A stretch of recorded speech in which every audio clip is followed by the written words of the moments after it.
உங்க பர்சுல எப்பவும் பணம் தங்கிட்டே இருக்கணுமா? அப்போ இந்த ஒரு பொருளை இன்னைக்கே தூக்கி போடுங்க. போடுங்க. இந்த ஒரு பொருள உள்ள வைங்க. நம்ம மணிபர்ஸ் மகாலட்சுமியின் அம்சம்.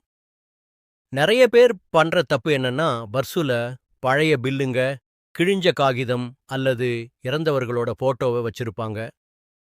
இது பண வரவைத் தடுத்து தரித்திரத்தை உண்டாக்கும். முதல்ல இதையெல்லாம் அகற்றுங்க. அதுக்கு பதிலா ஒரு சிறு துண்டு பச்சை, கற்பூரம் அல்லது ஒரு ஏலக்காயை ஒரு பேப்பர்ல மடிச்சு வைங்க. இதோட நறுமணம் பணத்தை காந்தம் போல ஈர்க்கும். உங்க பர்சுல இப்போ எவ்வளவு பணம் இருக்குன்னு உண்மையா கமெண்ட்ல சொல்லுங்க. யாருக்கெல்லாம் பணக்கஷ்டம் தீரணும்னு நினைக்கிறீங்களோ அவங்க ஓம் மகாலட்சுமிய நமகன்னு டைப் பண்ணுங்க. இந்த ரகசியத்தை உங்க ஃப்ரெண்டன்ஸுக்கும் ஷேர் பண்ணுங்க. நாளைக்கு நாள் 7ல ஒரு அதிரடி பரிகாரத்தோட வர்றேன். சப்ஸ்கிரைப் பண்ணிக்கோங்க.